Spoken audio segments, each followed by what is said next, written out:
এই দুনিয়া ছেড়ে যাব, এই দুনিয়া ছেড়ে যাব, রাখতে পারবে না ওই কবরে একা থাকবো, খবর নিব না।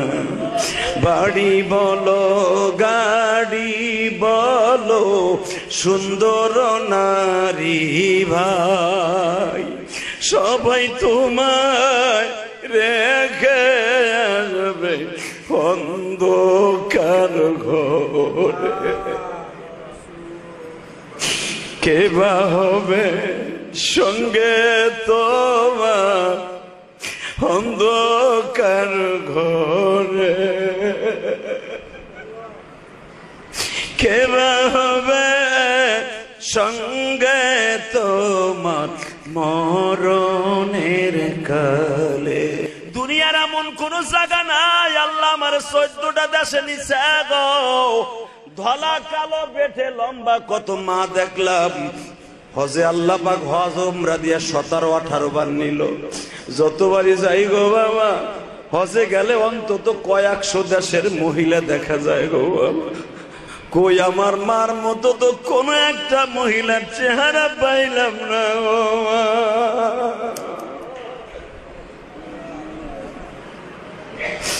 মার মতো দরদি যুবক,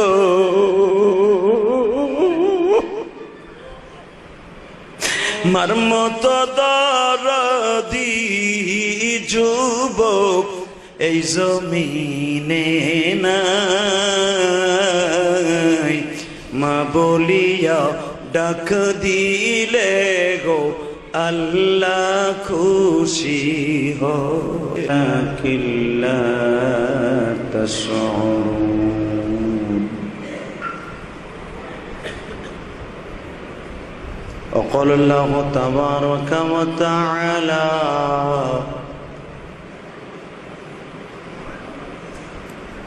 إياك نعبد وإياك نستعين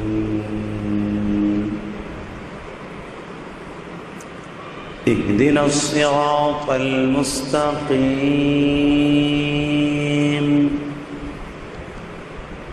صراط الذين أنعمت عليهم. وقال الله تبارك وتعالى إلا من تاب وآمن وعمل عملا صالحا يبدل الله سيئاتهم حسنات وكان الله غفورا رحيما.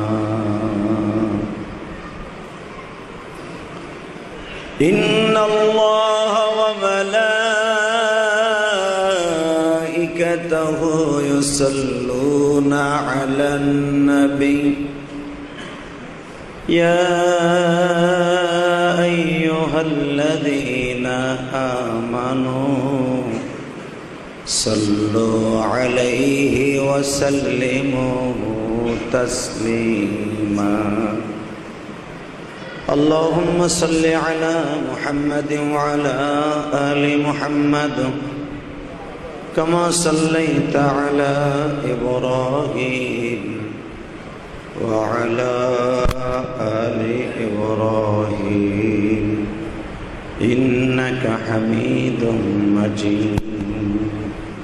তো দেখি আলহামদুলিল্লাহ, সর্বময় ক্ষমতার মালিক কে? আল্লাহ আছে না? বিশ্বাস হয়? কয় কি বিশ্বাস হয় না? বিশ্বাস হইতে হইব, ঠিক না বেটি? বান্দায় যা ইচ্ছা করে তা হয় না। ইন্নামা আমরুহু ইদা আরাদা শাইআন আইয়াকুলা লাহু কুন ফায়াকুন। উনি যা ইচ্ছা করে তাই হয়। এমন ভাবে হয়, এত দ্রুত হয়, কোন বললে সময় লাগে, ফায়াকুনে আসতে হইতে সময় লাগে না, ঠিক না বেটি? আওয়ামী লীগ সরকার 41 সাল পর্যন্ত থাকবো, কথাবার্তা হয়েছিল, বিত্রি হয়েছিল। আর আল্লাহ কইছে না 45 মিনিট টাইম তোর। কারটা ঠিক হয়েছে। মনে রাখবেন, মালিক এমন একজন মালিক জেনার শক্তি প্রয়োগ করার জন্য কারো ধর্ণা ধরতে হয় না। কথা ঠিক না? যার শক্তি ব্যবহার করার জন্য RAB, army, Sita, cobra, police, RAB, answer বাহিনী, ডিবি বাহিনী কোনো কিছু লাগে না। উনি খালি বলছে, হয়ে গেছে। ঠিক না? মনে রাখবেন, সদা সর্বদা আল্লাহ ওয়ালাদের কথা। এই জন্য ওনার সাথে পাল্লা দিয়ে পালন যাবে না। উনি এমন একটা চিজ, উনি যা মনে চায় তাই করতে পারে। পুরো মসজিদে বিশাল বড় একটা কুয়া হয়ে যাবে, পারে না? উনি যদি বলেন পুরাই দক্ষিণ পাড়া মসজিদপুরের এই মসজিদটা হয়ে যাবে স্বর্ণের টুকরা, পারে কি পারে না? বিশ্বাস হয়? তাই আল্লাহকে খুশি করার জন্য বলেন তো দেখি আলহামদুলিল্লাহ। দুনিয়ার কোন মানুষ আপনার পরে বেজার থাকুক, অসুবিধা নাই, মালিক যেন কোনোদিন বেজার না হয়। হ্যাঁ, মালিকরে খুশি করতে যেয়ে যদি জীবনে দিতে হয়, রাজি আছেন না? এই যে নামাজের মধ্যে মুফতি সাইফুল ইসলাম সাহেব এত সুন্দর তেলাওয়াত করছে, আমি এর চিনি, হয়তো বক্তৃতার মাঠে মঞ্চে দেখা হয়েছে, ও আগে ওয়াজ করে চলে গেছে, নাহলে আমি পরে করছি। কিন্তু নামাজ তো আর পড়া হয় নাই। আজকে নামাজ পড়ে দেখলাম আপনাদের ইমাম সাহেব এমনই একজন ইমাম সাহেব যার পিছনে নামাজ পড়লে মজাই লাগে। উনি নামাজের মধ্যে যে আয়াতগুলা তেলাওয়াত করেছে, কথাগুলো কত সুন্দর, কত দামি কথা। হয়তো অন্য কোন সূরা আপনি বুঝেন নাই, আমরা বুঝছি আয়াতের অর্থ। সূরা ফাতিহা তো বুঝছেন। সূরা ফাতিহা যখন নামাজের ভিতরে কোন আল্লাহর পাগল তেলাওয়াত করে, সে ইমাম হোক আর মুক্তাদি হোক, আল্লাহ তার সামনে বয়ে থাকে। সুবহানাল্লাহ বাইতে যে কইলে মনে ভালো। তাহলে বুঝছেন যে এনে করে লাভ আছে। যখন বান্দায় এই সুরে তেলাওয়াত করে, এই ইমাম সাহেব যেভাবে তেলাওয়াত করলো, রসুলের কিছু কারি সাহেব ছিল রসুলের যুগে, তার ভিতরে একজনের নাম ছিল আবু সাইদ খুদরি রাদিয়াল্লাহু তাআলা আনহু। মারহাবা বলেন। আবু সাইদ খুদরির তেলাওয়াত বিশ্বনবী মাঝে মাঝে গোপনে গোপনে দাঁড়াই দাঁড়াই শুনতেন। এরপরে আবু মুসা আশারি রাদিয়াল্লাহু তাআলা আনহু এমন কারি ছিল, যখন নামাজের ভিতরে তেলাওয়াত করতো, রসুল নামাজ শেষ হলে ডাক দিয়ে বলতো, যদিও নফল নামাজ পড়তেছে আর একটু জোরে পড়তে পারলা না? আবু সাইদ খুদরি একদিন বলি, ইয়া রাসূলুল্লাহ, আপনি তো কইছেন কেউ ঘুম থাকলে মসজিদে, আর আমাকে তো নামাজের জায়গা মসজিদে না ঘুমাই। অনেক সাহাবী, শত শত সাহাবী গরমের দিন ঘুমায় থাকে, জোরে পড়লে তাদের ঘুমের ডিস্টার্ব হইব না? বিশ্বনবী বলে, আবু সাইদ রে, তুমি যখন আমার মাওলার কালাম তেলাওয়াত করতেছিলা, তোমার তো সেই চক্ষু নাই, তোমার পিছনে কে দাঁড়ায় দাঁড়ায় কোরআন তেলাওয়াত শুনছে গো। তুমি যখন পড়তেছিলা আলহামদুলিল্লাহি রাব্বিল আলামিন আর রহমানির রহিম মালিক ইয়াউমিদ্দিন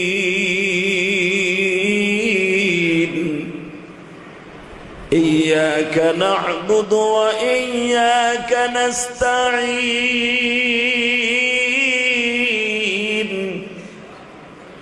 তুমি যখন বলছো ইয়্যাকা না'বুদু ওয়া ইয়্যাকা নাস্তাঈন, কোটি কোটি ফেরেশতা তোমার সাথে আত্মার দিয়ে বলে, মালিক রে, আবু সাইদ খুদরি তোমার কাছে চায়, তোমার ইবাদত করে।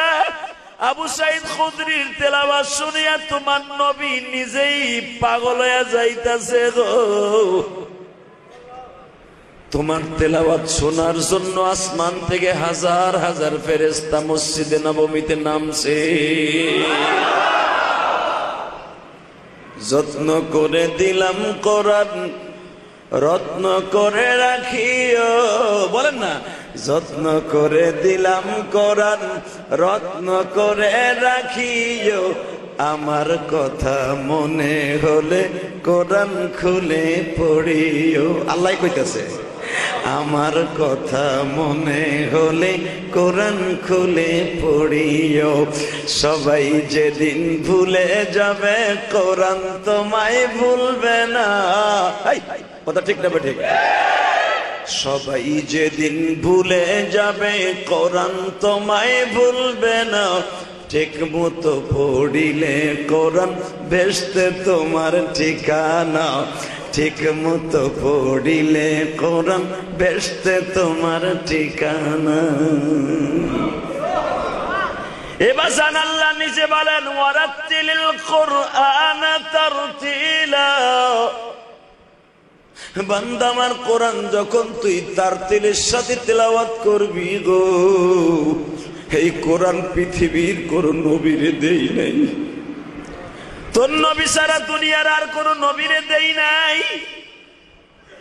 আমি একই তরজের 104 খানা কিতাব নাজেল করেছি, কিন্তু কোন কিতাব আমি আরবিতে নাজেল করি নাই। শুধু একটা কিতাব আমি আরবিতে নাজেল করছি, কারণ তোর নবীর ভাষা আরবি, আমি মাওলার ভাষা আরবি, জান্নাতের ভাষা আরবি, কবরের ভাষা আরবি, ফেরেশতার ভাষা আরবি, দুনিয়ার সব জান্নাতি হুরদের ভাষা আরবি। আমি নাজেল করছি কোরআন আরবি ভাষা।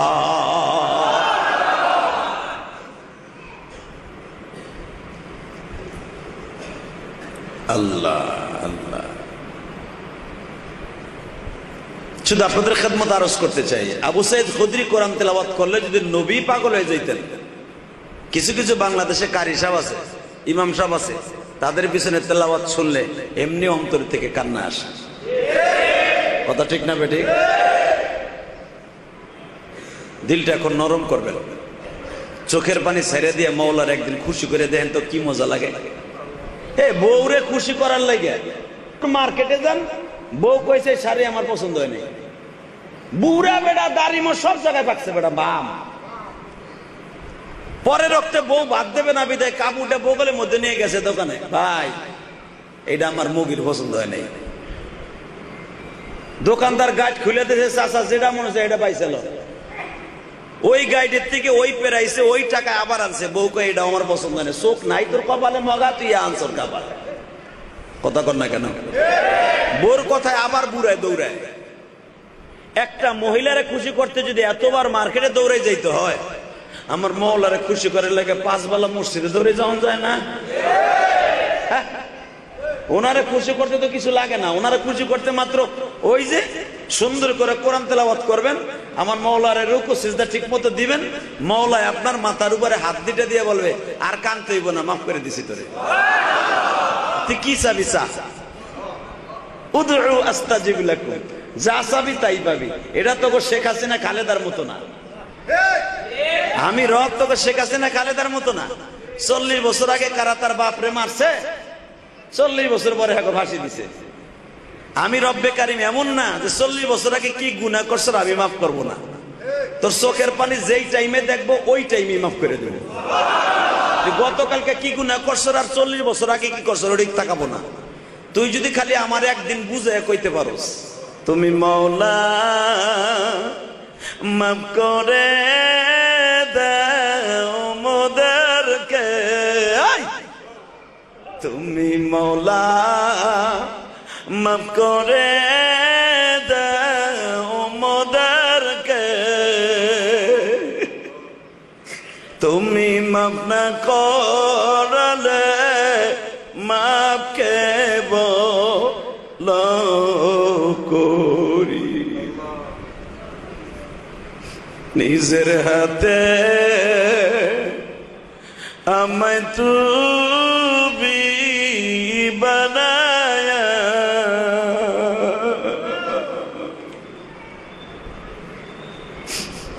নিজের হাতে। এই যুবক, তোর জীবনে কত গুনাহ করছর ভাই, চোখের পানিটা ছাইরা দিয়ে দেখতো কি মজা লাগে।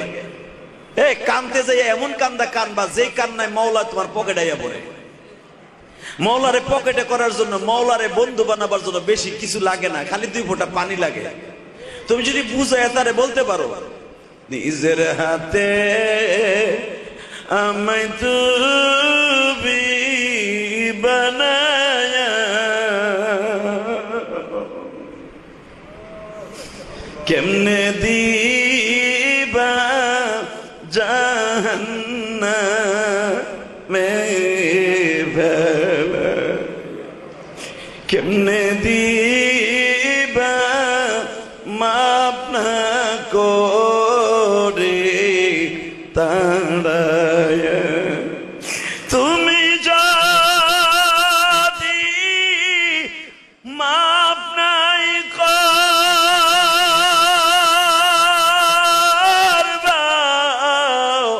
এই গুনাহগার বান্দারে, আল্লাহ কয়েছে একটা ডাক দাও তো। কেন তুমি বসাই রাখলা মাহফিলে। বাজানরে, আমি আপনাদের সামনে একটা কথা বলতে চাই গো বাবা। আমার মালিক তোমার মালিক, আমার মালিকের কাছে তোমার আমার কত দাম। মুসা পয়গম্বর আমার মালিকের কাছে ইস্তিসকার নামাজ আদায় করতেছে। ইস্তিসকার নামাজ বুঝেন? বৃষ্টির নামাজ। মারহাবা বলেন। এই বছর অনেক জেলায় বৃষ্টির নামাজ চলছে না? হে যুবক, তুই জীবনে কত হাজার টন গুনাহ করছিস রে বেটা? তুই কি সারা দুনিয়া গুনাহ করে ভরে ফেলাইছো? সেটা কিচ্ছু আছে যায় না। আমার মালিক কি কয় ওই আয়াতখান আমি পড়ছি, দেন। ইল্লা মান তাবা ওয়া আমানা ওয়া আমিলা আমালান সালিহান ফাউলাইকা ইউবাদদিলুল্লাহ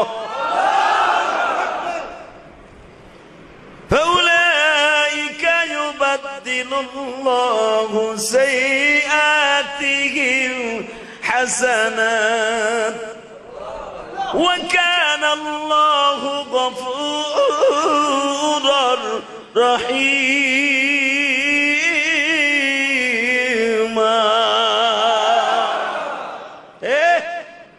তুই কি তোর শেখ হাসিনার মতো আমার বাপসর বান্দা? ইল্লা মান তাবা ওয়া আমানা ওয়া আমিলা আমালান সালিহা। জীবনে যত গুনাহ করছস, ইল্লা মান তাবা, তোর তওবার খাতা খোলা ছিল। আর কিছু না করছস, 5 ওয়াক্ত নামাজ পড়ছস, 5 ওয়াক্ত নামাজের পরে বস আস্তাগফিরুল্লাহ আস্তাগফিরুল্লাহ। তোর ঈমান আমল ঠিক আছিল, হয়তো বেশি আমল করতে পারোস নাই। যদি আমল করার খাতাও খোলা থাকে, তওবা করার খাতাও খোলা থাকে, তোর জীবনে যত গুনাহ করবি আমি রব্বে কারীম একটা পুরস্কার দিব। ইউবাদদিলুল্লাহু সাইয়্যাতিন হাসানাত। তোর জীবনে যত গুনাহ আছে ওই গুনাহগুলাকে পরিষ্কার করে দিয়া ওই গুনার জায়গাটাকে ইউবাদদিলুল্লাহু সাইয়্যাতিন হাসানাত, গুনাহগুলার জায়গায় নেকের দ্বারা ওই জায়গাটা ফিল আপ করে দেবে। যেটা দুনিয়ার কেউ পারবো না, আমি পারবো। কে পারবে? জোরে কোন কে কে? আরো জোরে বলেন কে কে? আল্লাহ আছে না? কারণ জাগো বাড়ি বিশ্ব রোডের সাথে হয়। আমার গোপালগঞ্জের একটা ভাষা আছে, ও সবচেয়ে বড় জারুগা হয়। কথা কর না কে? রাগ করতেছেন? কি লেগে জানেন? জন্মের পরেই হনে বাসের আওয়াজ, টুনটুনির আওয়াজ। ও দেখবেন গ্রামগঞ্জে যারা আছে অগো আওয়াজ কানে আহে না, ফ্যানের আওয়াজে লাফাই ওঠে। আর জাগো দেখবেন বিশ্ব রোডের বারে বাসা, ও জন্মের পরেতে বাসের আওয়াজ শুনতে শুনতে পাইকে জায়গা। কথা কর না কে? ওরে পুলিশে ধরতে চাইলেও ভয় পায় না। ও সবচেয়ে দুষ্ট হয়। আর দেখবেন জাগোবাড়ি নদীর পারে হয়, ওরও সবচেয়ে বড় আল্লাহর ওলি হয়। তার মানে শয়তানের দিক দিয়ে বড় ওলি। কথা কন না কে? কির লেগে ও বেশি ওলি হয়? ও নিজের বাথরুম থুইয়া পায়খানা করে নদীর পারে। অনেক লোক আছে দেখবেন জাগোবাড়ি নদীর পারে অধিকাংশ, এখন না, এখন তো শিক্ষিত হয়ে গেছে, বারসায় অনেক সুন্দর বাথরুম আছে, এত করে না, নদীর পারে খালি কাপড়টা উঁচা করলে হয়েছে, প্যারাত প্যারাত মারে কি, এরম লোক আছে না নাই? ওই যে ছোট্ট খেলে পাট খেতে পায়খানা করার অভ্যাস, বুড়া বেটা দাড়ি মানে পাইকে গেছে, লুঙ্গিটা উঁচা করতে দেরি আছে, পায়খানা বাইরে দেরি দেয়, হ্যাঁ বাথরুম করতে দিছে ভালো টাইলস করা বাথরুমে, খালি কোতে বাইরে না রে করা হয়ে গেছে, ওরে খালি নদীর পারে ভয় করাই দেন ওই বুড়ারে, আহ ইসিংকিম পাকা সি সি সি, কথা কন না কেন আরো জোরে? কারণ সে ছোট কালের থেকেই তার পায়খানার অভ্যাস নদীর পারে, তার পায়খানার অভ্যাস করে পাট খেতে ধান খেতে। আবার এমনও পোলা পানে হেনে বুড়া আছে জাগোবাড়ি ফরিদপুর রংপুর দিনাজপুর ময়মনসিংহ চাঁদপুর জাগোবাড়ি বিলের ভিতরে, এরা আবার পায়খানা করে পানি পানি খরচ করছে কম, ওই যে নদীর আতালে বই এমন স্যারত দিছে স্যারত, এমন লোক আছে না নাই? আমার এক চাচা বলতেছে বাবা এখন তো পোলা পানে পানি খরচ করে কুলুক করে, তাবলিগে যে শুনি কুলুক করা বলে সুন্নাত, আগে গেলে বুঝতাম না, এক গসায় কাম হয়ে গেছে, সব কুলুক হয়ে গেছে, পানি খরচ করা হয়ে গেছে। আমি চাচা হেবার কেমনে বই এমনে মারতাম এমনে, আমার চাচা আমার দেখায়, কথা কর না কেন? এইটা আবার এই যুগের পোলাপান বুঝবো না, ডিজিটাল যুগের পোলাপান, আজ থেকে 40 বছর আগের বুড়ারা বুঝতো, কি বুঝেন নাই? এই তো এই যে বয়ে গেছে আমার মাসলা হল করার লোক হয়ে গেছে, এই যে হেসুরা বলে হেও দিছে, তাহলে আমার কথা সত্য, হেসুরা বলে হেও দিছে, পায়খানা করে হেসুরা দিছে। হে মুসলমান ভালো করে বুঝেন কথাগুলো কেমনে বলছি। রসুলের দিকে পাকা পায়খানা ছিল না, আমার নবীও বাগানের মধ্যে পায়খানা করছে, সুবহানাল্লাহ বলতে পারলেন না? তবে আমার নবী পায়খানা করলে মাটিতে নিয়ে নিত, আমার নবীর পায়খানা প্রস্রাব পৃথিবী তার স্ত্রীরাও দেখে নাই, আমার নবীর পায়খানা প্রস্রাব পৃথিবীতে কোনো মাখলুক দেখে নাই, আর আমার নবীর মাখলুক কোন মাখলুক যদি দেখতো নবী লজ্জা পাইতেন, এই জন্য নবীর পায়খানা প্রস্রাবের থেকে মেশকাম্বারে ঘেরান আসতেন, নবী প্রস্রাব করার সাথে জমিনে গ্রাস করে নিতেন, পায়খানা করার সাথে মাটি ফাঁক হয়ে যেতেন, রসুলের পায়খানা মাটিতে গ্রাস করে নিতেন, কারণ মাটির সাথে কন্টাক্ট ছিল আমার আল্লাহ, নবী যতবার পায়খানা প্রস্রাব করবে মাটিতে এটা গিলে খাই ফেলাবে, সুবহানাল্লাহ বলেন না? আরো জোরে কান। আর এটাকে আপনার আমার পায়খানা ওই একদিন করছেন, এক সপ্তাহ এলাকার মানুষ ঘরেই থাকতে পারে না, কারণ বিড়ি ঘরের পায়খানা ওর থেকে কমলার ঘেরান আহেনি, ও তো ওই আহে, কথা কর না কেন? বিড়ি ঘরের চাদরের তে যদি গন্ধ কয়, গামের তে গন্ধ কয়, গালের তে পায়খানার গন্ধ কয়, তোমার পায়খানার থেকে এর গন্ধ কইতে পারে, বুঝলো না? আর আমার নবীর পায়খানা প্রস্রাবের থেকে মিসকম্বরে ঘেরান আসত। মা আয়েশা সিদ্দিকা বলেন নবী যখন 5 দিনের অসুস্থ ইন্তেকাল করে চলে যাবেন, এখন একটু কাইন্দেন, সময় কিন্তু বেশি নাই, এটা কিন্তু আমার খেপ, বড় খেপ না, বড় খেপ আরেকটা আছে। এই মুসলমানের পোলা, আপনাকে মুফতি সাইফুল্লাহ সাহেব অনেক মেহনত করে, আমি কিন্তু রাত্রে দীর্ঘ 2টা ওয়াজ করি না, অনেক অনুরোধ করে দেখলেন এই রোড দিয়েই তো হুজুর যাবে, 2টা কথা যদি হুজুরের শোনে, অনেক ইউটিউবে শোনে, হুজুর 2টা কথা বলে যাও না, আলহামদুলিল্লাহ বলেন না? তা আমি যে বইছি কি রাগ করছেন নি? হ্যাঁ, আমি আবার কিছু কথা কই যেগুলো বাস্তব, এই হেসুরের কথা বাংলাদেশে কোনো বক্তা কইব না। এই মুসলমানের পোলা ভালো করে বুঝেন, রাসূল সাল্লাল্লাহু আলাইহি ওয়াসাল্লামের স্ত্রীরা হুজুরের পায়খানা দেখার জন্য পাগল থাকতেন। মা আয়েশা সিদ্দিকা বলেন আমি আমার নবীর পায়খানাটা দেখার জন্য 5 দিন অপেক্ষা করছি, কোন দিনও বাথরুমে যাই নবীর পায়খানা দেখতাম না, যাই দেখতাম ফেরেশ, বরঞ্চ নবী পায়খানাতে বাথরুমেতে বের হওয়ার পরে মেশকম্বরে ঘেরান আসতো। আমি আয়েশা মনে মনে ভাবতাম বাথরুমের মধ্যে যদি সারাদিন বয়ে থাকতে পারতাম, বাজানো হন দিলটা নরম দেখতে চাই। মা আয়েশা মনে মনে ভাবছে আজকে আমার বাথরুমে নবী ঢুকছে, আমি পরান খুলে দেখবো আমার নবীর পায়খানা কি পাতলা নরম না কি। নবী বাথরুমে গেলে এত ঘেরান কয় কেন, এত সুঘেরান কেন? মা আয়েশা অভিনয় করিয়া, বাবা ছোট্ট মানুষ, মা আয়েশার অনেক বুদ্ধি ছিলেন। মা আয়েশা ওই জামানার সবচাইতে বড় মুফতি ছিলেন।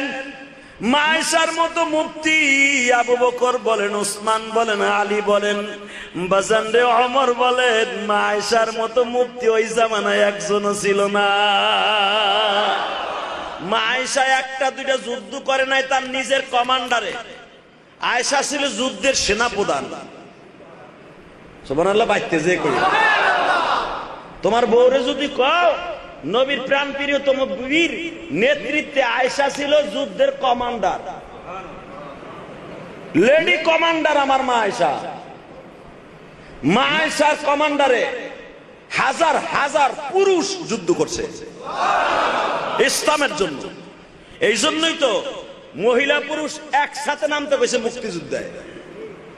খালি বেড়ারা নামবে আর বিড়িরা বুঝে এখন ধুমা দেবে না। রসুলের জায়গায় সবচেয়ে ক্রিটিক্যাল যুদ্ধ, সবচেয়ে মারাত্মক, সবচেয়ে ভয়ঙ্কর যুদ্ধ করছে মহিলারা।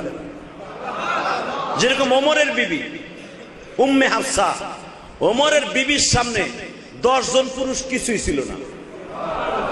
হুজুরের চাচি উম্মে আইমান, উম্মে ফাজল অর্থাৎ আব্বাসের বিবি, তার সামনে 100 পুরুষ কিছুই না। আরো জোরে কম যায় না? আপনার আমার বউ তো ধাক্কা দিল সরে না। আর হুজুরের চাচি উম্মে ফাজল অর্থাৎ আব্বাসের বিবি একটা তরবারি হাতে থাকলে 100 পুরুষকে সে কেতাইতো না। এই আবু জেহেলের মতো লোক এগুলা বগলের নিচে রাখতো হুজুরের চাচি। যেরকম একটা ঘটনা স্পষ্ট হাদিসে আছে বুখারীতে কিতাবুল মাগাজিতে, আমার নবীরে ধরার লাইগা হাবিবে নাজর রানছে ভাড়া করিয়া। নাউজুবিল্লাহ করিয়েন না। নবী তখন উম্মে ফাজলের ঘরে ঘুমাইতেছে, দাওয়াত ও তাবলীগের কাজ শেষ করে ঘুমাইতেছে। হাবিবে নজরের নজদের বাদশা, সে সিরিয়ার একটা জেলার নাম হলো নজদ। এখনো পর্যন্ত এই নজদে এখনো পর্যন্ত ইয়ামানিরা এইটাকে শাসন করে। নজদের মানুষগুলো অনেক সুন্দর। নজদের মানুষগুলো যখন ওমরায় আসে দেখবেন তাদেরকে দেখলেই তারা নরম মেজাজের মানুষ, তারা চুপচাপ করে বয়ে থাকে, ভদ্র মানুষ। তো নজদের ওই জেলার গভর্নর ছিল হাবিবে নজর। বোঝেন নাই মানে আমার কথা? হাবিবে নজরে আবু জেহেল আনছে, কারণ ওই জামানা উনি ভদ্র মানুষ, শিক্ষিত মানুষ এবং তেজস্ব বাচ্চা ছিলেন। কি জন্য আনছে? মোহাম্মদ আব্দুল্লাহর পোলা মোহাম্মদ রে ধরিয়ে আপনি একটু কান বোলা দিয়ে বইরে দেন, সে যেন নতুন ধর্মের দাওয়াত না দেয়। আপনারা বলেন তো, সারা দুনিয়া একদিকে গেল, আমার নবী দাওয়াত ও তাবলীগের কাজ বন্ধ করবে? হ্যাঁ, শেখ হাসিনা কম চেষ্টা করছে এই দেশ থেকে মাদ্রাসা বন্ধ করতে, কথা কর না কেন? বিভিন্ন কৌশলে আকাড়া মুদির দিয়েও চেষ্টা করছে। এই যে এই যে যে ইন্ডিয়ান 4.5 লক্ষ ইন্ডিয়ান এই যে মাহফিল গুলায় যে ডিস্টার্ব করতো, মাহফিলে গেলে অমুক নেতার পোতা ধরন লাগতো, অমুক নেতার টিপতে হইতো, বা একটু অনুমতি আইনে দেন। কারণ ওই সময় এমন একটা সময় গেছে মাহফিল কমিটির ঘাম ছুটে গেছে একটা মাহফিল করার জন্য। আরে যাদেরকে নিয়ে বানাইছিল অধিকাংশ দাদার দেশের লোক। ওরা পূজায় পারমিশন দিবে, মাহফিলে পারমিশন দেবে না। এমন সময় গেছে না কতবার? পূজা হইলে 1 মাস আগে মাহফিল বন্ধ, ওই এলাকায় মাহফিল হবে না। কথা বলেন না কেন? আল্লাহ কোন সুন্দর সিস্টেম করে দিয়েছে আলেম ওলামারে। বাজান এবার ভালো করে বুঝবেন, সময় কিন্তু নাই গো বাবা। হাবিবের নজর আসছে আমার নবীর বিচার করার লাইগা। আমার আল্লাহ বলে, দুনিয়ার মানুষটা আমার রসুলের বিচার করবে এমন কোন মানুষ আমি দুনিয়ায় বানাই নাই। বরং আমার নবীর উত্তম আদর্শ হয়ে দেখি আদর্শবান হবি, নবীর বিচার করার মতো কোন মানুষ এই দুনিয়া আমি বানাই নাই। লাকাদ কানা লাকুম ফি রাসূলিল্লাহি উসওয়াতুন হাসানা। তোদের জন্য আমার নবীর উত্তম আদর্শই তোদের জন্য উত্তম আদর্শ। তখন নেতার পায়রবি করতে হবে না। এখন দেখবেন মার্কেটে ঘুরিয়া মুজিব কোড আর পাবেন না। এই দোকানে মুজিব কোড সারা বছর ব্যস্ত, এখন খুঁজে দেন একটাও।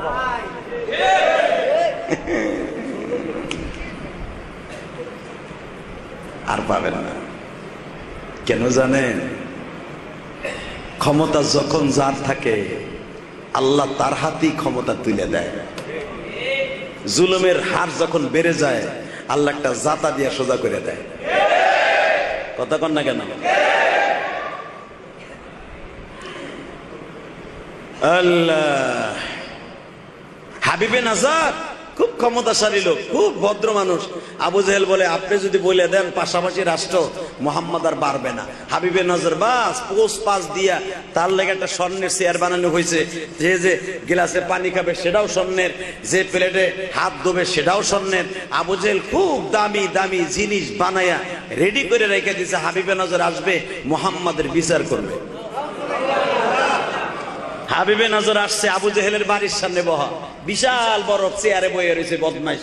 আর আবু জেহেলের বাহিনী যেগুলো ছিল থেকে 4 থেকে 4,500 বদমাইশ বব লোকজন লইয়া, যেখানে দেখবেন হুজুরের দাদার বাড়ির সামনে এই যে জাবালে আবু কোবাইসের ডালুটা, এই জায়গায় ওকে আকাম সাকাম হইতো। যত নাচ না গাছ না, কাবা ঘরের সামনে তো পারতো না, ওইখানে বইয়া বদমাইশ গান বাদ্য করতো জাবালে সাফা মারোয়ার পাহাড় মাঝখানে। তো বাগা শয়তান বড় মিটিং করে লোকজন দাওয়াত দিয়ে আনিয়া, আজকে যেন আপনাদের সাইফুল্লাহ সাহেব বলে দিছে ইলিয়াস রহমান জিহাদি রাস্তা দিয়ে যাবে, কিছু কথা বলবে, আপনারা আইসেন।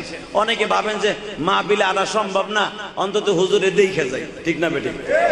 কিছু আইছে দেহার লেগে, কিছু আইছে বিচার হোক এটার লেগে, কিছু আইছে ক্ষমতা প্রয়োগ করার লেগে। হাবিবে নজর ডাকছে, কিছু আনছে কাঠ দিয়া শয়তানে, কিছু আইছে দেহার লাগে যে মোহাম্মদের আজকে হাবিবে নজর বিচার করবে, মোহাম্মদের জবান চিরতরে বন্ধ করে দিবে। আলেম ওলামারে জেল দিছে, ফাঁসি দিছে, আলেম ওলামারে মারতে মারতে রক্ত আগা বানায় হেলাইছে। এরপরে কি আলেম ওলামা কোরআনের কথা বন্ধ করে দিছে? জেলের ভিতর বইয়াও কইছে। কথা কন না কেন? এই যে 5ই আগস্টের আগে সর্বপ্রথম 5ই আগস্টের কারবু ভাঙছে চরমনার বিশাল সাইকে চরমনাই। কথা কন না কেন? হাজার হাজার মানুষ লিয়া পুলিশের কারবু, আর্মিদের কারবু ধাক্কায়া সরাইয়া প্রথম ঢাকার বুকে পদার্পণ করছে সাইকে চরমনার ফয়জুল করিম, এবং এমন ভাবে ঢুকছে যে তার মোকাবেলা করার মতো সাহস আর্মি পুলিশ থাকলেও তারা করে নাই। ছাত্র সমাজ মনে করতে হবে এদেরকে আল্লাহ রহমত হিসাবে আল্লাহ বানাইছে। 15 বছর আওয়ামী লীগ ক্ষমতায় থাকা অবস্থায় বিএনপি কিন্তু কম চেষ্টা করে নাই।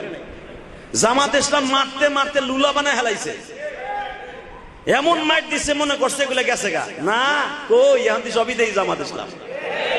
কথা কর না কেন? মনে রাখতে হবে আমি কেউ দালালি করি না, কারণ আমি কোনোদিন কোনো দল করি না। যে দলই হোক আমি কোনো দল করি না, আমি সব দলের বস হয়ে থাকি। কথা কন না? আমার কবেন আলু তরকারি কইয়া লাভ নাই, আমার মতো তুমি কইতেও পারবা না। ওই মুখই তোমার সাহসী নাই এরকম কওয়া। এই মুসলমানের পর আল্লাহ এক একজন এক এক কোয়ালিটিতে বানায়। কথা ঠিক না বেটে? আমি কেউ ধারি না, কেউ ধারাই না। আমি আল্লাহকে সাথে নিয়ে চলি, সবার পক্ষে কথা বলি, আবার সবার সাথেও আছি। যে কোনো মুহূর্তে ইসলামের জন্য জীবন দিতে রাজি আছি। আপনি পরীক্ষা করে দেখেন আমারে। এই শর্মা বিশ্বাস যখন রাস্তায় নামে ছাত্রদের সাথে মিলিয়ে, আমি 4 দিন ছিলাম মাঠে, দেখছি আল্লাহর পাগলগুলা ফেরেশতাদের মতো মনে হয় কুদরতে আল্লাহর নজর দিয়া রাস্তাগুলাকে ছাত্র সমাজের সাথে আল্লাহ রহমত দিয়ে লামাই দিচ্ছে। এটার অস্বীকার করার কিচ্ছু নাই। আল্লাহ যা করে তাই পারে, আল্লাহ যা ইচ্ছা তাই পারে, বান্দা ইচ্ছা করলে পারে না। ঠিক না বেঠিক? বান্দা চেষ্টা কম করে না, কিন্তু আল্লাহ একদিন চেষ্টা করছে, 5ই আগস্ট স্বাধীন হয়ে গেছে। বাজানদেবার আমার দিকে তাকাবেন, হাবিবে নাজারকে আনছে, তাদের ইচ্ছা ছিল নবীর বিচার করবে, আর আমার মালিকের ইচ্ছা হইল আমার নবীর দিয়া মক্কার ভূখণ্ডে দাওয়াত ও তাবলীগের কাজ আরো বড় করে করবে। বাজান উম্মে ফজলের বাসায় নবী ঘুমিয়েছে গো। উতবা উতাইবা হুজুরের চাচতো ভাই আবুল আহাবের 2টা পোলা, হুজুরের আপন চাচতো ভাই উতবা আর উতাইবা, পিছনে উতবার ছেলে ওলীদ, মুগীরা, হারেস, নাফেল। এই 5 বদমাশ গেছে নবীর ডাইকে আনার জন্য। 5 জন গেছে, মোহাম্মদের ধরে নিয়ে আসবি, উষা করে লই যাবি। আজকে আমাদের সাথে জাতিসংঘের চেয়ারম্যান আছে, আর টেনশন কিসের? আমার নবী ঘুমাইতেছে, দেখেন একটা মহিলার শক্তি কত, এটা বুঝা পারলে এই হাদিস কেনা বলতেছে। একটা মহিলার শক্তি, ওরা 5 জন খুব তাগড়া তাগড়া তাম্মুমান বেটা, তরবারি হাতে করে প্রিপারেশন নিয়ে উম্মে ফাজলের বাড়ি আব্বাসের বাড়ির সামনে দাঁড়ায় আছে। ইন দি মিন টাইমে আমার নবী ঘুমাচ্ছে চাচির বাসায়, নামাজ ফরজ হয় না এখনো। হঠাৎ করে উম্মে ফজল দেখে আবু জেহেলের বাড়ির সামনে খালি মানুষের মাথার মাথা। আব্বাসের বিবি উম্মে ফাজল, সুবহানাল্লাহ, কারণ আব্বাসের ছোট্ট ছেলের নাম ছিল ফাজল, বড় ছেলের নাম ছিল আব্বাস, বড় ছেলের নাম ছিল আব্দুল্লাহ। কিন্তু আব্বাসের বিবিকে ডাকা হইতো উম্মে ফাজল, আর আব্বাসকে ডাকা হইতো আব্দুল্লাহ ইবনে আব্বাস। ভালো করে বুঝেন, উম্মে ফাজল হুজুরের চাচি, আব্বাসের বিবি, যেই চাচিটা আমার নবীরে তার জানের সাথে বেশি ভালোবাসতো। আমার নবীরে, নবীর কোন বিপদ দেখলে এই চাচিটা জাফায় পড়তো।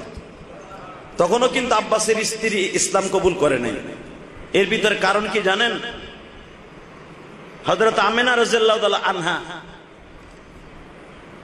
যেদিন ইন্তেকাল করবেন, ইন্তেকাল চলে যাবেন আমার নবীর নিয়ে বাবার কবর দেখতে, তখন আমার নবীর 6 বছর বয়স। নবীর কোলে কইরা উম্মে ফাজলের হাতে দিয়ে বলছিল, ভাবি আমার মুহাম্মদ রে আপনি একটু দেখে রেখেন। উম্মে ফাজল বলে, দেখে রাখবো মানে? তুমি তো আবার আসতেছো ঘুরে। ভাবি আমি আমার স্বামীর কবর দেখতে যে মনে হয় ফিরে আমো না, আমার বিশ্বাস হয় না যে আমি আমো। কারণ আমার স্বামীটা 6 বছরের বেশি হয়ে গেছে, মারা গেছে। জীবনে তার কবর দেখতে আমি যাই নাই। আমি জানি কবর দেখতে গেলে আমি আমেনার ফিরে আসবো না, কিন্তু আমার ছেলের অনুরোধে আমার যাইতে অন লাগতেছে। মোহাম্মদ বায়না ধরছে, বাবার কবর না দেখেছি ছাড়বে না। ভাবি আমি যাইতেছি, আমার মন বলে আমি কোনোদিন আর ফিরে আসবো না। আবার যদি আমি ফিরে নে আসি,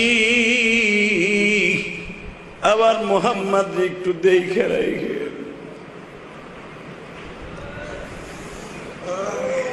এ নবীর আশিক গুলা চোখের পানি ছেড়ে দিয়া মাওলারে বুঝায়া কও, মালিক রে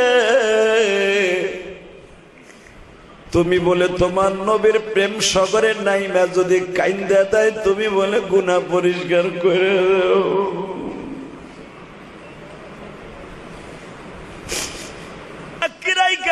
যাদের চোখের পানি লেবু চিপুর দিলে যেমনি রসের রসটা বের হইতে থাকে, লেবুর রসের মতো 2 ফোঁটা পানি আসে কিনা বাবা? কারণ আমার নবীও মা হারানো,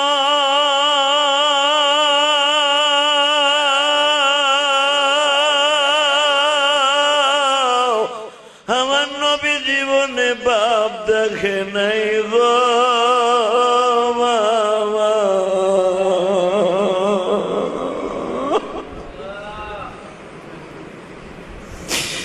উম্মে ফাজল কেন আমার নবীর এত ভালোবাসতেন যুবক? এখন তুমিও লেবুর রসের মতো পানি ছেড়ে দিবা। উম্মে ফাজল বলে, মুহাম্মদ রে 6 বছর বয়সে আপনার মা আপনারে আমার কোলে তুলে দিয়ে গেছিল। ভাবি আমার মোহাম্মদ একটু দেখে রাখো, আমার মোহাম্মদ যদি আমারে হারায়া ফেলে আর কোনদিন মায়ের আদর আর কোনদিন পাবে না। মায়ের আদর আপনারা দিয়ে আমার মোহাম্মদ রে রাখা। এই জন্য আমার নবী এই চাষিটারে অনেক ভালোবাসতেন।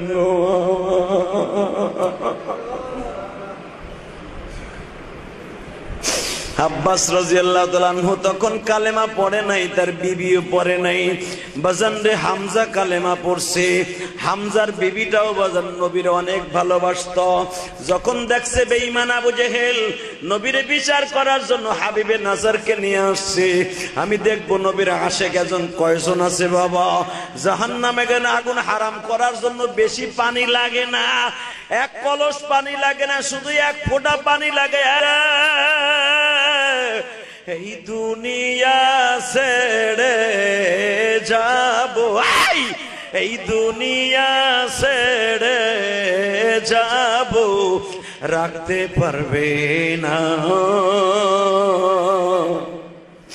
ওই কবরে একা থাকব, খবর নিব না। বাড়ি বলো গাড়ি বলো, সুন্দর নারী ভাই, সবাই তোমায় রেখে আসবে অন্ধকার ঘরে। কে বা হবে সঙ্গে তোমার অন্ধকার ঘরে? কে বা হবে সঙ্গে তোমার মরণের কালে? যুবকরা, তোদের এই বন্ধু ইলিয়াসুর রহমান যে হাজি 12 বছর বয়সে মা হারাইছি, দুনিয়ার এমন কোন জায়গা নাই আল্লাহ আমার 14টা দেশে নিছে গো। ধলা কালো বেঠে লম্বা কত মা দেখলাম। হজে আল্লাহ পাক হজ উমরা দিয়া 17-18 বার নিল। যতবারই যাই গো বাবা, হজে গেলে অন্তত কয়েকশো দেশের মহিলা দেখা যায় গো বাবা। কই আমার মার মতো তো কোন একটা মহিলার চেহারা পাইলাম না গো।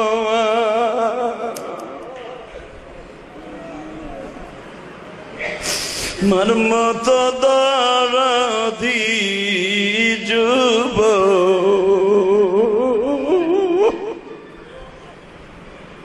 মার মতো দরদি যুবক এই জমিনে নাই। মা বলিয়া ডাক দিলে গো আল্লাহ খুশি হয়। যুবক, এবার দেখাই দাও তো আমার নবীর প্রেম কয়জন আছে এনে, দেখাবা এবার। তুমি আল্লাহরে বুঝে কও, আল্লাহ তোমার নবীর পক্ষে 2টা মহিলা খাড়া গেছে আজরাইলের মতো। যদি বাংলার জমিনেও কেউ আমার নবীরে গালি দেয়, নবীর ইজ্জত রক্ষা করার জন্য পুতল করে দেব। তুমিও প্রাচীরের মতো দাঁড়ায় যাবা, পারবা না? পারবা না? ওই ভারতের মুদি, আকাডা মুদি, ওর দেশে ব্রাহ্মণ পরিহিত আমার নবীরে লুচ্চা করে গালি দিছে, চরিত্রহীন বলে গালি দিছে, আমার নবীর ক্যারেক্টার নিয়ে কথা বলেছে, আমার নবীকে আজে বাজে কথা দিয়ে ওর ধর্মের লোকরে বুঝাইছে। দুনিয়ার সব কিছু মাইনে নিব, আমার বিশ্ব রসুলকে যদি কেউ গালি দেয় ওর জায়গায় পুঁতে ফেলবো, ওর জায়গায় পুঁতে ফেলবো, ওর জায়গায় পুঁতে ফেলবো, জায়গায় পুঁতে ফেলবো।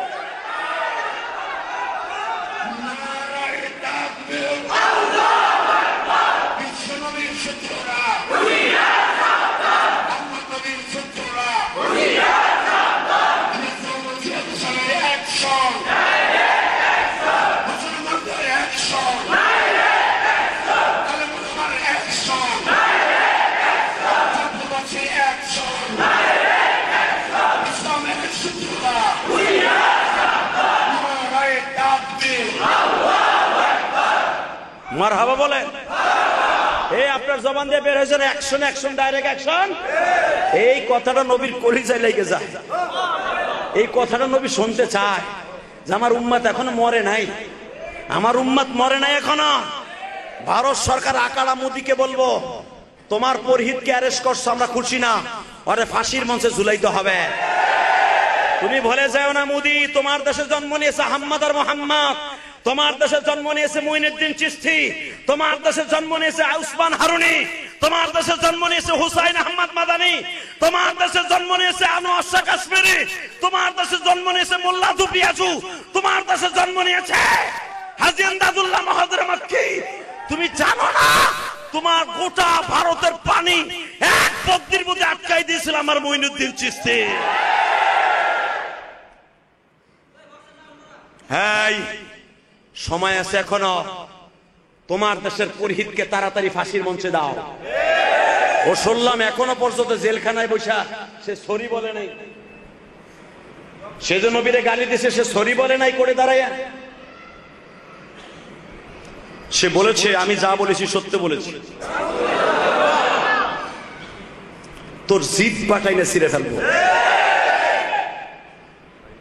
পারলে তোর পরহিত্রে পাঠাই দে, মদেন করে দেয়। কথা কস না কেন? এ যুবক কথা ক, খারায় বলতে পারে,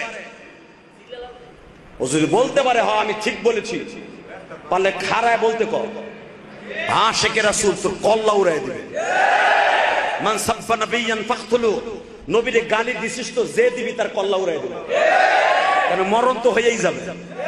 বেঈমান গুলার এক একটারে কুত্তার মতো কোবাইয়া দুনিয়া সারা করে তারপরে দুনিয়া ছাড়বে।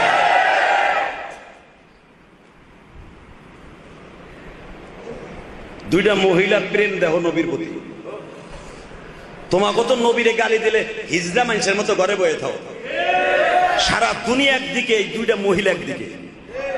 ওই যে আমেনা বলে গেছিল দুইজন, আমি মনে হয় আমার মোহাম্মদ ওর বাবা কবর দেখাইতে গেলে আমি মনে হয় আর ফিরে আসবো না। হুজুরের চাচা 9 জন চাচির মধ্যে সবচেয়ে বেশি ভালোবাসছে দুইজন চাচি, আব্বাসের বিবি আর হামজার বিবি। আবু তালেবের বিবি বেশি দিন লাস্টিং করে নাই, কারণ স্বামী ছিল তার বিরোধী। যদিও আলী রাদিয়াল্লাহু তাআলার মা জীবন দিয়ে ভালোবাসছে, কিন্তু কাউন্টার দিতে সাহস পায় না। স্বামীর নেতা, কাফেরদের নেতা, স্বামীর মানুষে খারাপ করবে এই জন্য সে সামনে যায় নাই। কিন্তু আব্বাসের বিবি যে কোনো মুহূর্তে স্বামীরে পানি খাওয়ার টাইম দিত না। সে বলতে হিজলা কাপুরুষ চোপ, সব রাজনীতি একদিকে থাকবে, ভাতিজা মোহাম্মদ একদিকে থাকবে। ওর পক্ষে তোমরা দাঁড়াও বা না দাঁড়াও, আমরা দুইজন দাঁড়ায় আছি। হাবিবে নাজার খুব শক্তিশালী বাহিনী নিয়ে দাঁড়ায় আছে, সামনে চেয়ারে বয়ে রয়েছে। আপনারা জানেন 5 বেঈমান আইছে, হুজুর আপন চাস্তো ভাই দুইটা, উতবার উতাইবা আইছে, নবীর অ্যারেস্ট করে লয়ে যাবো, জায়গায় ধরে লয়ে যাবো। আব্বাসের বিবি উম্মে ফাজাল তরবারি নিয়ে মাজায় হাত দিয়া কয়, কিরে ভাতিজা কই আইছ? তোমার এই ঘরে বলে চাচি মোহাম্মদ ঘুমাই রইছে।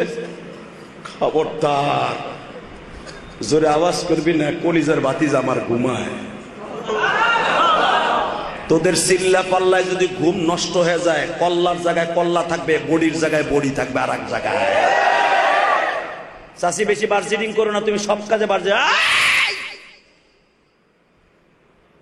তোর আবু জেহেলরে বলে দিস, তোর আবু জেহেলরে বলে দিস কোরাইশ বংশের ছেলে, কোরাইশ বংশের মেয়ে আমি। তোর বাপ যেরকম কোরাইশ বংশের মেয়ে, আমিও কোরাইশ বংশের মেয়ে, আমিও আব্দে মানাবে সিরির মেয়ে।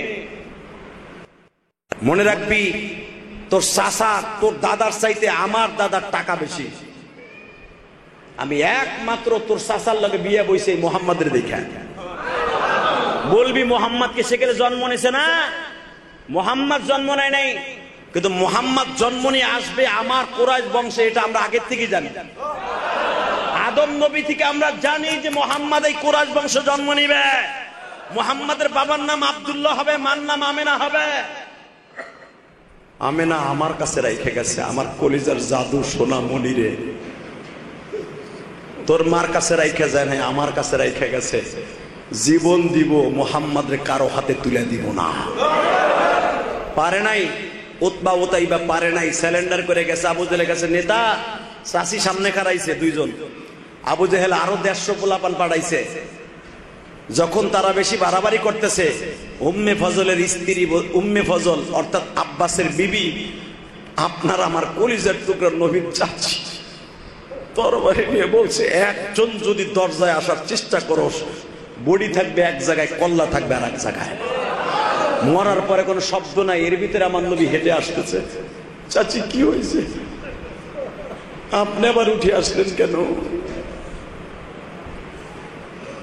যা বোঝার তো আমরা দুইজনই বুঝতেছি। চাচি আমারে অ্যারেস্ট করার জন্য এরা আসছে, কয়ে তোমারে বিচার করবে গো।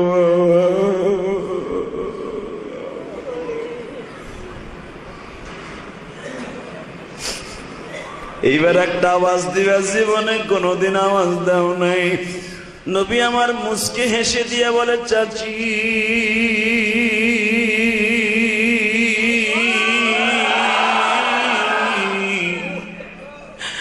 আমার বিচার করার মতো আমার আল্লাহ যারা দুনিয়ায় কেউ জন্ম নেয় নাই। ও চাচি, আমার আল্লাহ আমার সামনে কেউ কথা বলবে এটাও পছন্দ করে না।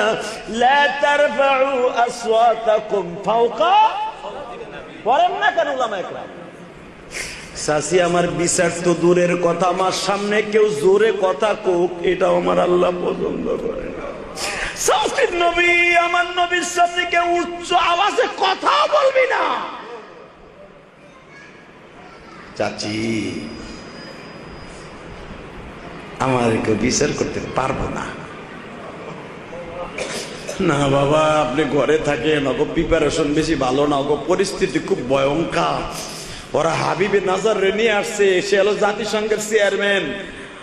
ও চাচি, চেয়ারম্যানেরও চেয়ারম্যান আছে। কাউয়া কাদের এক সময় বলতো, ফখরুল সাহেব জায়গা দিবেন না? পরিস্থিতি খারাপ দেখলে আপনার বাসায় যাব, জায়গা দিবেন না? কে ফখরুল সাহেবের বাসায় যাইতে বলছে সমন্বয়ক যারা আছে, যাই দেখো এলে পলাইছে নি কাউয়াটায়। কথা কর না কেন? আমরা যখন বলতাম পালাবার জায়গা পাবি না, আলেমের কথাই সত্য।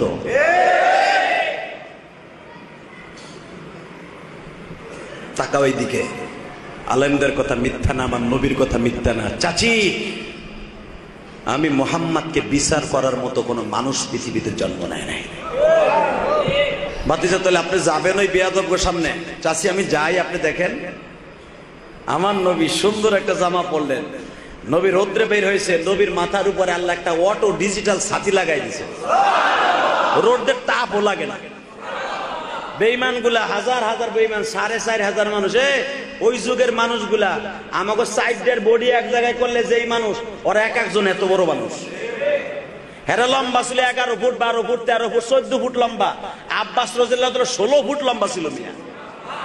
তা চিন্তা করেন আপনি, এই 16 ফুট মানুষ, এক একটা মানুষ যদি বহে 4,500, আমাকে এই জামানের 1 লাখ লোক বসতে যা লাগবে, এই 4,000 বসতে ওই জায়গা লাগবে। কথা কর না কেন? বইয়া রয়েছে, বেঈমান গুলা আসতেছে, বেঈমান গুলা তাকাই রয়েছে তো হাবিবে নাজরের দিকে, আমার নবীর দিকে পিছন দিক দিয়া, আর নবী আসতেছে পিছনের দিক দিয়ে, জাবালে আবি কুবাইছে ডালুর দিকে। হাবিবে নজর হইছে, আরে নবী আসতেছে পিছনের দিক দিয়ে, বেঈমান গো হাবিবে নজরের সামনে দিয়া। আমার নবী যখন বের হয়েছে, জিব্রাইল মানুষগুলারে এইভাবে ভিক্ষা ভিক্ষা ফেলাইতেছে, জোরে জোরে জোরে জোরে জোরে জোরে। জিব্রাইল নবীর সামনে, নবীর রাস্তা পরিষ্কার করার লাগে। আমার নবী ঘুরে যাবে, মানে নবী ঘুরে যাবে কেন? নবী আসবে সোজা। জিব্রাইল রাস্তা পরিষ্কার করতেছে, এক একটা ডানা ধরে আমনে মারতেছে, রাস্তা পরিষ্কার হয়ে যাইতেছে। কে ফেলাইতেছে তারা কিচ্ছু দেখে না, কিন্তু হাবিবে নাজার ঠিকই দেখতেছে যে রাস্তা পরিষ্কার করতেছে এই লোকটা কে, আর তারে হাজার হাজার মানুষে পাহারা দিয়ে নিয়ে আসতেছে। কেউরে তো এই কোয়ালিটির মানুষ আমি আজও পর্যন্ত দেখিনি। কারা? আমার নবী হাবিবে নাজারের সামনে বসা, হাবিবে নজর লাভ দিয়ে সামনে চেয়ার ছেড়ে দিয়ে কয়, এই চেয়ারে বসার উপযুক্ত আপনি। আমি না, আমি না, আমি না, আমি না, আজকের প্রেসিডেন্ট আমি না, আজকের প্রেসিডেন্ট আমি না, আজকের প্রেসিডেন্ট আমি না। হুজুরের চাচি দুইটা পিছনে আজরাইলের মতো দাঁড়ানো, হুজুরের চাচিরাও জানা আমার ভাতিজার পিছনে এত ফেরেশতা। এখানে হাবিবি নাজার রানছে বস হিসাবে, হেগ রইছে খাড়াইয়া, আবু জেহেল বয়ে থাকবো চেয়ারে। আবু জেহেল লাভ দিয়ে দাঁড়ায় কয়, বস আপনি বসেন, আমি খাড়াই থাই। আবু জেহেল খাড়াই রয়েছে, নবী সামনে চেয়ারে বসা, হাবিবে নজর বাম পাশে বসা। হাবিবে নজর নবীর একবার দিক তাকায় বলে, আপনার নাম কি মুহাম্মদ? জি। আপনি কি দাওয়াত ও তাবলীগের কাজ করেন? জি। আপনি জাহান্নামের কথা বলেন? হ্যাঁ। জান্নাতের লোক দেন? হ্যাঁ। বাপ বেটার ভিতরে আপনি গ্যাঞ্জাম লাগাই রাখেন? নবী বলেন না, আমি গ্যাঞ্জাম লাগাই না, আমি রাস্তার সিঁড়ি ধরাই দিই। হাবিবে নজর বলে, এই লোকটা কোনদিন গ্যাঞ্জাম লাগাবার পার্টি না, এই লোকটা কোনদিন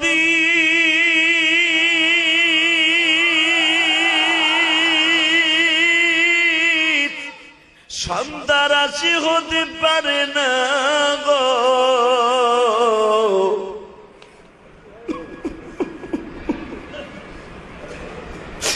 তোমরা আমারে ভুল ইনফরমেশন দিয়ে নিয়ে এসেছ, আমি তোমাদের কথা বিশ্বাস করি না। নবীর কপালে চুমা দিয়া বলে আমি এখন কালেমা পড়বো না, আমি আমার দেশে যাই কালেমা পড়বো। বাজান হাবিবে নাজরে একটা অন্ধ মাইয়া ছিল, হাত পাও লুলা বাবা।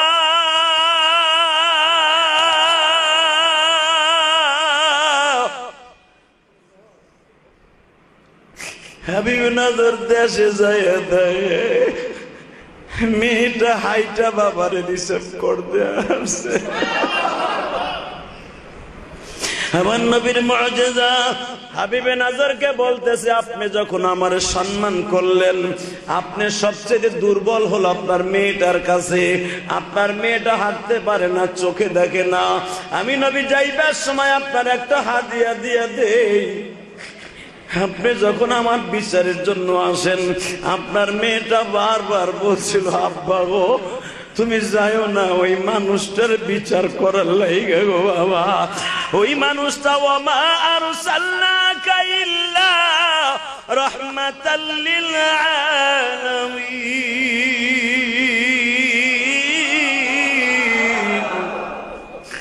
বাবা ঈসা নবীর কিতাবে পাইছি ওই মানুষটা সারা দুনিয়ার রহমত গো বাবা। ও বাবা তুমি এই লোকটার বিচার করতে যাইও না। আপনার মেয়ে বাধা দিছিল, আপনি কেমনে জানলেন গো? আপনার মেয়ের ছবিটা আমার জিবরাইল দেখাইছে। আমি ঘুমের মধ্যে আপনার মেয়েটার চক্ষু ভালো করে দিছি গো। আপনার মেয়ের বডিটা ভালো করে দিছি, যাইয়া দেখবেন। হাবিবে নাজর যখন বাড়িতে গেছে বাবা, মেয়ে 5 কিলোমিটার দূরে আইসে দাঁড়ায় রয়েছে। বাবা তুমি কেন আমার নবীর কাছে কালেমা পড়ো নাই গো বাবা? ও বাবা তুমি কালেমা বললে আমি মেয়েটা খুশি হইতাম। মা তুই কি আমার সেই মাইয়া, তোরে রাইখা যেইভাবে গেছিলাম। আরে হাবিবে নাজরের মেয়ে বলে আব্বা গো তুমি যখন নবীর কাছ থেকে বিদায় নিয়েছিলা, আমি তখন ঘুমাইয়াছিলাম গো বাবা। আমার সামনে আর তোমার সামনে নবীর সামনে কোনো পর্দা ছিল না বাবা। নবী আমার স্বপ্নের ভিতরে কালেমা পড়াইয়া আমার চোখের মধ্যে হাত বুলাইয়া দিয়া ও বাবা আমার পাও ধরে টান দিয়ে আমারে ভালো করে দিছে গো বাবা। তুমি যাও গো বাবা যাও। মুহাম্মদ রে যেই ব্যক্তি কেনায়া তার নজরে দেখবে, আর চোখের জায়গায় চোখ থাকবে, পাওয়ার থাকবে না। শুধু আপনাদের কাছে একটা দাবি রাইখা যায়, আমার যেই নবী কোন মেয়ের দিকে, স্বপ্নের দিকে, কোন মানুষের দিকে তাকাইলে যদি চোখের পাওয়ার ফিরে আসে, হাত পায়ের শক্তি ফিরে আসে, আমার ওই নবীর যদি কেউ অপমান করে ওর জায়গায় পুঁতে ফেলবো, ওর জায়গায় মাইরে ফেলবো, ওর জায়গায় 2 টুকরা বানায় ফেলবো। পুরের যুবক রাজি আসো না নাই? কে কে রাজি আসো? লেখা হাত উঁচু করে দেখাও।